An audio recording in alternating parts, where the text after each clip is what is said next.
Hi everyone, কেমন আছো সবাই? আশা করি সবাই খুব ভালো আছো আর আমরাও ভালো আছি। তো এইটা হচ্ছে কালী পুজোর আরেকটা দিনের ভ্লগ। এখানে আমরা বিভিন্ন প্যান্ডেল হপিংগুলো করছিলাম, তো তারই টুকরো টুকরো কিছু স্মৃতি তোমাদের কাছে তুলে ধরলাম। আশা করি তোমাদের ভালো লাগবে, ভিডিওটা দেখতে থাকো। তো আমরা গেছিলাম কালী পুজোর মেলাতে, মানে এখানে দেখছো তো কীরকম ক্রাউড। তো ক্রাউডটা দেখতে এত লাগছে, বাট বিশ্বাস করো বেশিক্ষণ আমাদের লাইনে দাঁড়াতে হয়নি। তো খুবই এক্সাইটেড ছিলাম। আমরা যতই বড় হয়ে যাই না কেন ছোট থেকে, মেলা আমাদের সর্বক্ষণ ভালোই লাগে। তো মেলাটা হচ্ছে মধ্যমগ্রাম চৌমাথাতে। এখানে বিশাল বড় যেমন প্যান্ডেল করেছিল, তার সাথে বিভিন্ন ধরনের ফাংশন হচ্ছিল, নাচ গান সব কিছুই। আর তার সাথে বিভিন্ন রকম স্টল বসেছিল, টুকটাক মেলার রাইডও বসেছিল। তো এই হচ্ছে আজকের দিনের ব্লগটা। তো দেখো এখন আমরা ভেতরে ঢুকছি, এবারে লাইনটা অলমোস্ট শেষের দিকে। আর যেই না লাইনটা ছেড়েছে, হুড়মুড় করে সবাই আগে ঢোকার চিন্তা, আর কতগুলো ফটো তোলা যায় সবাই সেটার চিন্তায় আছে। তো এখানে পুরো প্যান্ডেলটা এত সুন্দর করেছে যে দেখতে দেখতেই আমাদের কতটা টাইম চলে গেল। তো দাঁড়াতে তো দিচ্ছেই না, সমানে মানে তাড়িয়ে যাচ্ছে সেই, কিন্তু আমরাও নাছোড়বান্দা পাবলিক, আগে 20খানা ফটো তুলবো তবে তো যাব। তো আমি তো যেখানে যাচ্ছি 50টা করে আগে ফটো তুলিয়েছি। ফোনের মেমোরি শেষ হয়ে গেছে, অভি আমাকে প্রতিটা জায়গায় ঘুরতে গিয়ে ঝামেলা হয় আমাদের একমাত্র ফটো তোলা নিয়ে। এত ফটো তুলি তাও আমার মন ভরে না। তো দেখো এই হলো পুরো প্যান্ডেলের লুকটা, অপূর্ব লাগছিল। এখনও আমি ফটো তোলা নিয়ে বিজি, মানে কত রকম পাবলিক দুনিয়ায় হয়, তার মধ্যে আমি একটা। তো এখানে চারিদিকে লোক যেমন ছড়িয়ে ছিটিয়ে আছে, তেমনি আস্তে আস্তে এটা এন্ট্রি দিকটা হয়ে ঢুকে সমস্ত ঠাকুর সব কিছু দেখার পরে এদিক থেকেই আবার মেলার দিকে এন্ট্রান্সটা আছে।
তো ঠাকুর দেখা হয়ে যাওয়ার পরে এবারে আমরা মেলাতে জাস্ট ঢুকছি। তো ঢুকতেই আগেই আমি ঝপাং করে আগে দেখে নিলাম কি জিনিস আমার পছন্দের হতে পারে। তো এখানে বেশ রং বেরঙের লাইট দেখাচ্ছিল, এখানে নিইনি। আমি নিলাম এই ব্ল্যাক কালারের পার্সটা।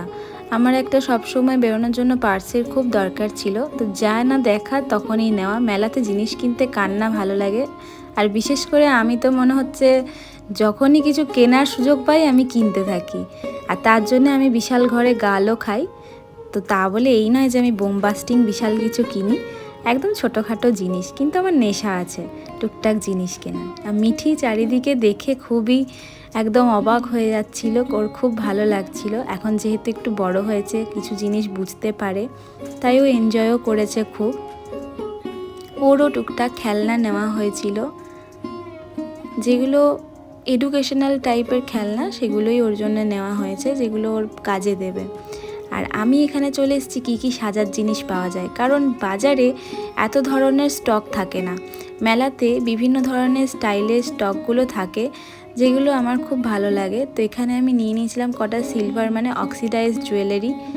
তো তোমাদের সাথে যদি সময় পাই নিশ্চয়ই সেগুলো শেয়ার করব, মেলা থেকে কি কি কিনেছিলাম। খাইনি কিছুই, আমরা শুধু কিনেছি আর রাইড চড়েছি আর বাড়ি চলে এসেছি।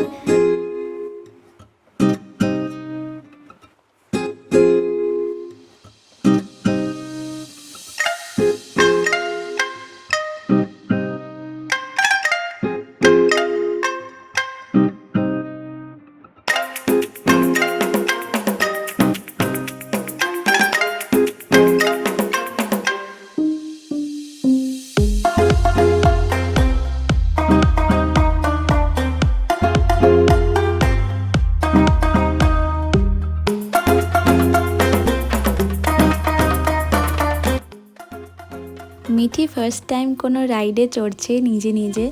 প্রথমে একটু ভয় পেলেও আস্তে আস্তে ওটাও খুব এনজয় করেছে।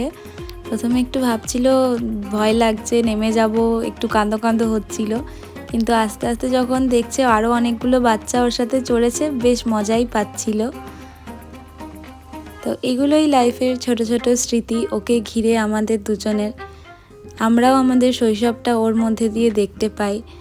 আমাদের টাইমের মতো ওদের টাইম তো এখন আর নেই, তবুও চেষ্টা করি আমাদের টাইমটা যতটুকু ওকে দেওয়া যায়, কারণ জেনারেশন যত চেঞ্জ হচ্ছে সব কিছুই চেঞ্জ হয়ে যাচ্ছে। আমরা যে ইনোসেন্সটা নিয়ে বড় হয়েছি এখন হয়তো সেই ইনোসেন্সটা অনেকটাই হারিয়ে গেছে। তবুও চেষ্টা করি যে আমাদের মতো করেই মিঠি বড় হোক, আমাদের ছায়াই যেন ওর মধ্যে থাকে। জানি না কতটুকু ওকে দিতে পারবো, তবুও চেষ্টা করব।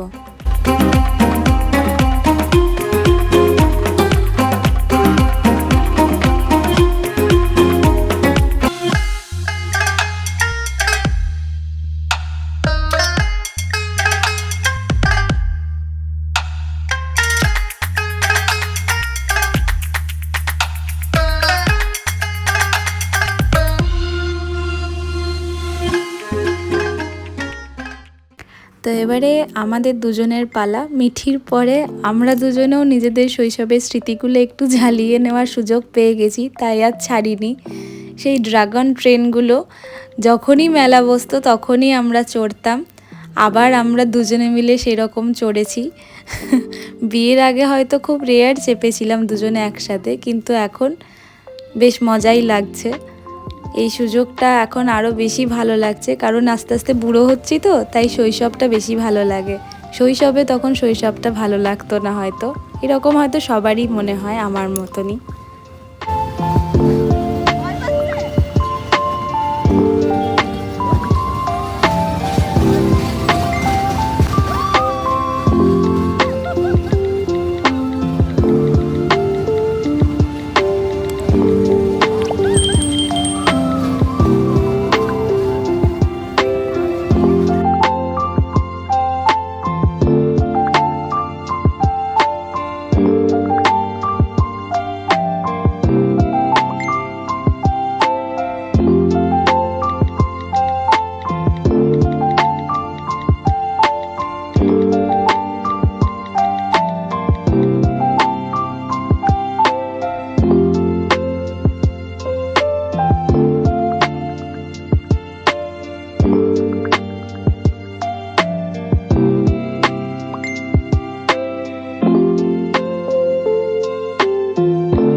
তারপরে মিঠির আবার বায়না হলো, ও এই এটাকে কি বলে আমি ঠিক জানি না, ওই বেলুনের মতন থাকে, সমস্ত বাচ্চারা চাপে, 50 টাকা করে টিকিট বলেছিল।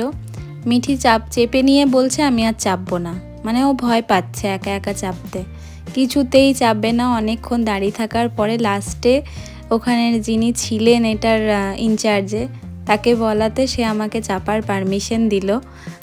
অবশ্য আমার টিকিট লাগেনি, ছোটোবেলায় তো কখনো চাপিনি এতে, এই বুড়ো বয়সে মিঠির দৌলতে এটাতে চাপা হয়ে গেল। কিন্তু চাপার পরে আমার বেজায় ভয় লাগছিল যে এটা আমার ওয়েট নিতে পারবে কি না, এটা যদি ফেটে যায় তাহলে কি হবে, এর জন্যে কত খেসারত আমাকে দিতে হবে। তারপরে নামার সময় ঠিক ফিল হচ্ছিল আমি যেন কোনো জলহস্তি।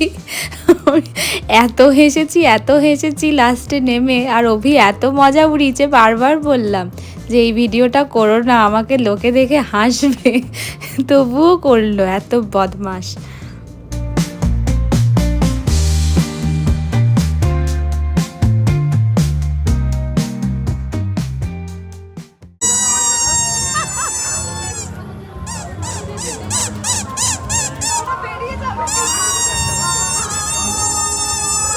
महेंद्र बाहुबली मैं